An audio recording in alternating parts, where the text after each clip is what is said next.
Good morning, everybody. I am Karen. I'm Cheryl. And we are standing at the Kathrine G. McGovern Texas Wetlands exhibit at the Houston Zoo. It's going to be World Wetlands Day tomorrow, so we're celebrating a little bit early, and we've got a couple of critters we'd like to show you. First of all, this wetland exhibit that we've got here at the zoo is actually a natural ecosystem. It has wild animals, it's got native plants, native fish, all sorts of really cool things. And what you're looking at right now are some tadpoles. They're American bullfrog tadpoles. We've got quite a lot of them in the exhibit. You'll also see a couple of aquatic snails. And there's a beetle too. It's a special kind of beetle. It's a water beetle or diving beetle. So like regular beetles, they need to breathe air. So they actually trap air under the hard coverings over their wings, so they can kind of basically go diving underwater and then find some food and what have you, and they pop up every once in a while to get some air. So really cool critters. It's just a small sample of all of the life we have in this exhibit. So we have cool native birds that visit, and bats, and all sorts of neat turtles, frogs, toads, all sorts of fun things. So we're actually gonna take these guys and release them back into the water so they can go about their day. But really cool little creatures. And at the wetlands here, there's always something different by the season and by the day. So, and again, these are wild animals that have just kind of shown up. So we have lots of amphibians that breed in the wetlands, and pretty neat stuff.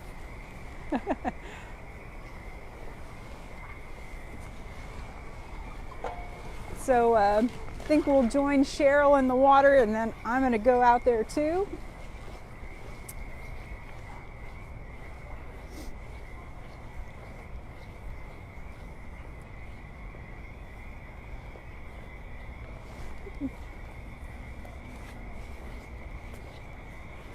Hey Cheryl, how cold is that water?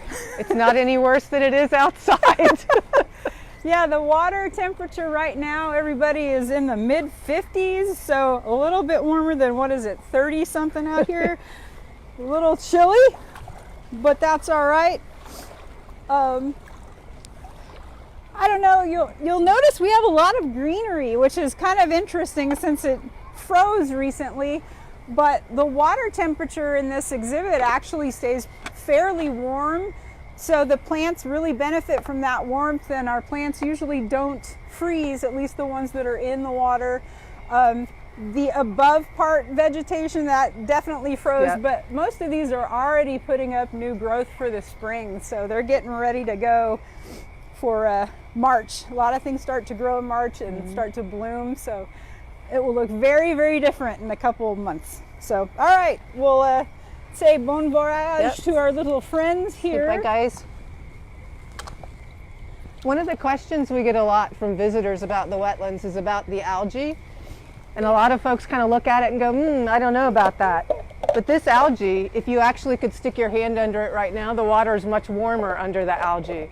It provides not just food, but housing and protection for almost all of the little critters that are inside in the water. Even the tadpoles, like we just released, will get underneath here for the warmth during the day when it's cold. Yeah, it's a pretty cool thing. And a lot of animals use algae not only to eat, but for shelter all times of the year. A lot of animals breed in the algae too, so dragonflies, different aquatic beetles, and different aquatic insects. And a lot of our fish actually will spawn in the algae, and the little fish fry take shelter in the algae, and there's also a lot of microorganisms in that area also for them to eat. So it's really neat. Lots of frog eggs as well. You'll find trails of little frog eggs along the algae. Y'all just released tadpoles? Yeah. So go ahead. And we have a question, how many types of animals benefit from wetlands? So there are lots of different kinds of wetlands, and it's almost impossible to count how many species benefit from wetlands, because some live in the wetlands permanently. Some come to the wetlands just to breed. So wetlands can be kind of a nursery for a lot of species. And then a lot of migratory species, especially birds, may use wetland areas as rest stops wherever they're going. They use wetlands to kind of rest and relax a bit before they continue their journey. So I think it's a lot like going on a long road trip and you stop at Buc-ee's every once in a while. It's kind of the same for birds. So when we started the wetlands in 2019 in May, we seeded it with just a few types of fish, a few native plants, a couple of dozen different types of native plants, and a few turtles. And since then, we have cataloged and verified through the iNaturalist app, so experts have looked at it, over 100 species that have come here in just the 3 years that it's been, or almost 4. So every season, as Karen said, every season is different. Every year is different. As it goes from beginning to maturing, we're seeing something all the time that we haven't seen before. And particularly in the spring will be an explosion of dragonflies and insects and bees and pollinators. That's usually a really good time to visit. Yes, and all of you at home, anybody who comes to the zoo and visits the wetland exhibit, if you happen to have your camera handy, take some pictures. And record whatever you're seeing on iNaturalist. We actually have a project, an ongoing project there to catalog species that we have seen here. So before the wetlands is what it is today, it actually, many of you may remember, it used to be a duck pond, which was rather muddy and pretty much devoid of life. But when we renovated this area and added all of these native plants, that really brought in the wildlife and just upped the biodiversity by an insane amount. So what do we have, about 200 species total? So far, yeah. So I'm impressed. Yeah. So I don't think any of us expected success like that, but the animals of Houston have just flocked to this area, which is really cool. So we have another question, is what is the importance of wetland environments? Wetlands are a critical piece of habitats. They purify water, they will purify storm runoff, they act as filters, they provide, as we've just discussed, habitat for both migratory and residential critters. They also provide stormwater runoff retention. This particular wetlands in a storm event will hold an extra 60,000 gallons of water. Pretty cool. Yeah, and the algae, again, another benefit of algae, like the plants, they process all the pollutants and the extra nutrients and all of that, like Cheryl was saying. So despite the fact that it doesn't look like your swimming pool, this is actually, again, a functioning ecosystem, and you need every part to make that work. So it's really, really been cool to observe all the different things that go on here. A lot of surprises too. Well, and as far as what we do to maintain the environment, it's pretty much as little as possible. In an open environment, wetlands would have water flowing in and water flowing out.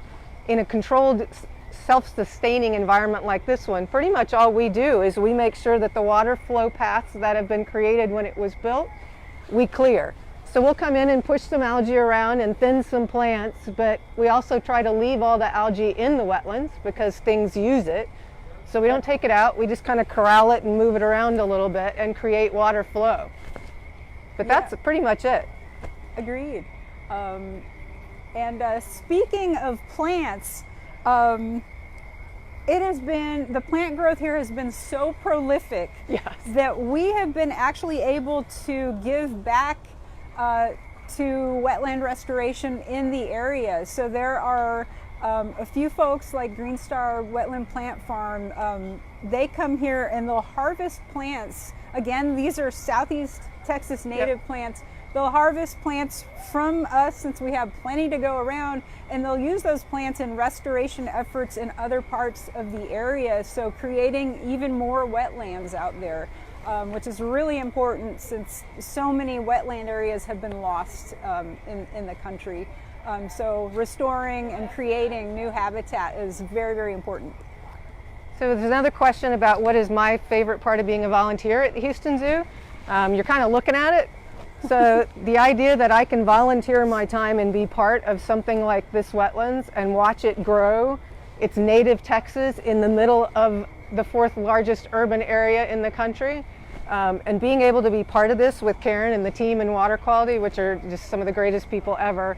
But it's really being able to come here every morning and every day, and it can be a bad day that's cold and rainy and I'm grumpy, and I get here and you start talking about it and you start working in it and you see something new, and it's a changing experience. It's like being in another world Yeah. out here. You forget you're in the middle of the med center. It's a happy area. place. But Karen was talking about how many wetlands have been, how wetlands are being destroyed, and the point of World Wetlands Day this year is restoration, is their theme. And you can tell us a little more about. So yeah, basically about 85% of the wetlands in North America have been damaged or destroyed, mostly by our own activities. But at this point, I think we have realized the enormous benefit of wetlands and the unfortunate loss of species because of the loss of wetland habitat. So I think many organizations out there are really actively restoring damaged wetland areas and then creating new ones to replace the ones that have been destroyed. So places like retention ponds that you see around Houston, perfect place to add vegetation and make it an actual habitat. And as Cheryl was talking about earlier, not only does it attract wildlife, but it helps with flood mitigation, purification of stormwater runoff, all of that stuff. I don't think there's a disadvantage to wetlands. They're just a really beautiful place to visit as well, and there's quite a few areas in Houston that you can visit wetlands as well. There are gar in the wetlands. That's a question from Karen. So there are spotted gar. I'm not sure where they are. Typically, they're not anywhere where we are because they don't particularly like us. We are a little too active for them, but they are usually lurking either under a log, under the algae. They're very cryptic, so if you see one during your visit at the zoo, consider yourself lucky. We don't even see them all the time, but Rarely. when we do see them, they are beautiful and happy and just lovely little happy fish. So there's also a few other species in here as well. Right. So there's also, it's called buffalo fish. It's about the size of the gar. They're a larger fish. And then there's 5 different species of smaller fish, which is what the wetlands started with.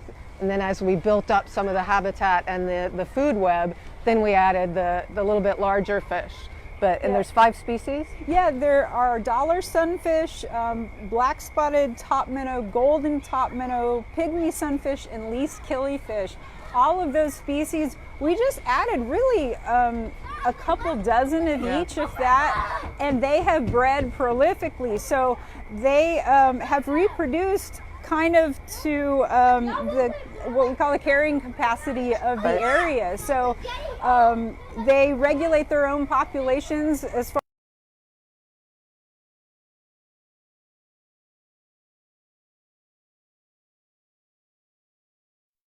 of increase and decrease, and depending on the year and the season, but very, very successful fish breeding and amphibian breeding here, that is for sure. So the question to me is, what is my favorite thing about my job? Like Cheryl said, this is a huge perk. I love being in here. I love observing. I am a science fanatic, so I'm also just anything aquatic is interesting to me. So it is so cool to see different behaviors, or like as Cheryl mentioned, touching the algae and realizing it's so much warmer than the cold water underneath, and looking at all the small fish that are right there in that little warm part, just like us snuggling up, by a fire or something. It's just neat to observe. And actually experiment, because this whole thing was an experiment. Yeah. So it was neat to just, we had it all on paper and we thought, okay, this is going to work, but we're not real sure what's going to happen. But we went ahead with it, and then again, we're just so pleased with the results. It's just been a crazy roller coaster ride, and it's just been the neatest thing of, like, one of the coolest things of my life, really, this wetland exhibit. And it's just astonishing how fast it Yes. became an entire ecosystem. It is crazy. Like, if, you know, the whole build it and they will come saying is actually really worked. true. So I think the initial fill, when this was filled after it was renovated, and we had just added some plants, we got a family of whistling ducks immediately. We had toads coming in from all over the zoo that were spawning. Just like it was like an immediate, oh, thank you for putting this water feature here for us. So it was really cool to see that, for sure. Another question? So World Wetlands Day is tomorrow, February 2nd. Again, it's restoration is the theme. There are some things you can do yourself for wetlands. Even if you don't live near a wetlands or a retention pond, you can make sure that your storm drains in your street are good, that there's not debris or lots of lawn clippings in particular, which carry pesticides and things. Always your use of single-use plastics, anything like that that become litter in the wetlands, anything you can do to prevent that is a good thing. And then volunteer opportunities too. Yep. Like there's just Google volunteer in wetlands in Houston or wherever you may live. There's a ton of organizations, as we said before, out there that are restoring and creating wetlands that can always use an extra hand planting or observing wildlife. You know, again, working with your community. If you have an HOA and you've got retention ponds in your community, why not work with a wetland restoration specialist and put some vegetation in there? That's all you need is water and plants, and the rest takes care of itself. So, and you know, also that reminds me of mosquitoes. A lot of people ask about mosquitoes. The more diversity you have in an area, the more insects you attract, the more bats you attract, the more birds you attract, all of those things, and fish as well, and aquatic water beetle larvae, all of those things eat mosquitoes either as larvae or as adults. I have never been bitten by a mosquito out here. Other parts of Houston, obviously, yes, they love me, but not a one out here. They don't stand a chance. So if you're worried about, oh, I don't want to attract mosquitoes, it's actually the complete opposite. The more things you attract to an area, same with your garden, the more plants you have, the less pesticides you use, the more natural predators you attract, and the more healthy everybody is. So that has been really cool. I think we postulated that would be the case, and it's really neat, you know, to do this experiment, and it's true. It's absolutely true. Okay, don't forget World Wetlands Day tomorrow.